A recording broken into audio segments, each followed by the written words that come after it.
ইরাকের একজন বিখ্যাত আলেম মালিক বিন দিনার একবার এক বিশাল মাহফিলে বক্তব্য দিতে দাঁড়ালেন।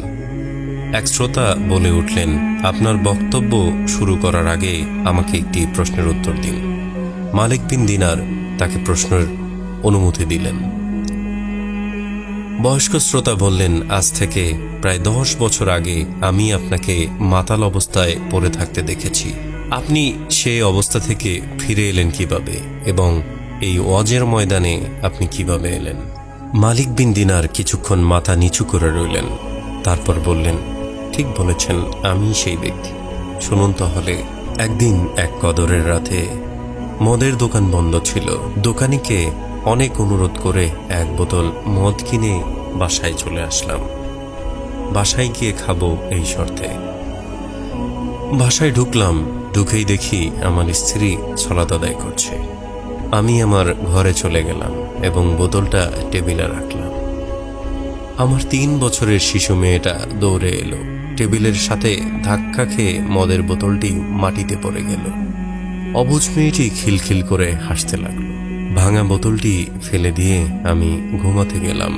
সে রাতে আর মদ খাওয়া হলো না আমার। পরের বছর আবার লাইলাতুল কদর এলো। আমি আবার মদ নিয়ে বাড়ি এলাম। বোতলটা টেবিলে রাখলাম। হঠাৎ বোতলটার দিকে তাকাতেই কান্নায় বুক ফেটে গেল। 3 মাস আগে আমার শিশু কন্যাটি মারা গিয়েছে।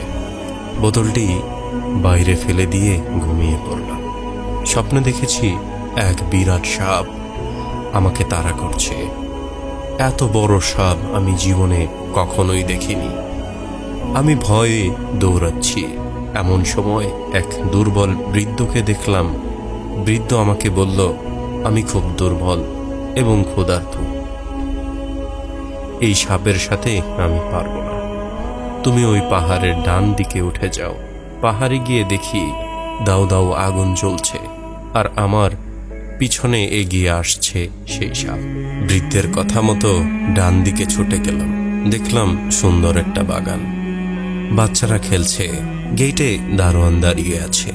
দারোয়ান আমাকে বলল, বাচ্চারা দেখো তো এই লোকটিকে, একে সাপটি খেয়ে ফেলবে, নয়তো আগুনে ফেলে দিবে। দারোয়ানের কথায় বাচ্চারা ছুটে এলো। তার মাঝে আমার মেয়েটাও ছিল।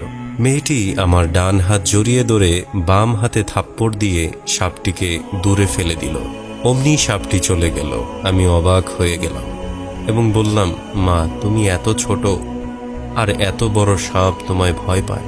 মেয়ে বলল, আমি জান্নাতি মেয়ে, জাহান্নামের সাপ আমায় ভয় পায়। আব্বা, এই সাপকে তুমি চিনতে পারছো? আমি বললাম, না মা। আমার মেয়ে বলল, বাবা, এ তো তোমার নফস। নফসকে তুমি এত বেশি খাবার দিয়েছ যে সে আজ এত বড় এবং এত শক্তিশালী হয়েছে। সে তোমাকে আজ জাহান্নাম পর্যন্ত তাড়িয়ে নিয়ে এসেছে। মেয়েকে বললাম, পথে এক দুর্বল বৃদ্ধ আমাকে এখানে আসার পথ বলে দিয়েছে। সে কে? মেয়ে বলল, তাকেও চিনুনি? সে তোমার আত্মা, সে তোমার রূহ। তাকে তো কোনোদিনও খেতে দাওনি তুমি। সে না খেয়ে এতই দুর্বল হয়ে পড়েছে যে কোনো রকম বেঁচে আছে। সেদিন থেকে আমি আমার রূহকে খাদ্য দিয়ে যাচ্ছি আর নফসের খাবার একেবারেই বন্ধ করে দিয়েছি। চোখ বন্ধ করলে সেই ভয়াল রূপটি দেখতে পাই আর দেখি রূহকে, কত দুর্বল, হাঁটতে পারে না। ঝরঝর করে কেঁদে ফেললেন মালিক বিন দিনার। আল্লাহ তাআলা আমাদের সকলকে বোঝার তৌফিক দান করুক। আমিন ইয়া রাব্বাল আলামিন।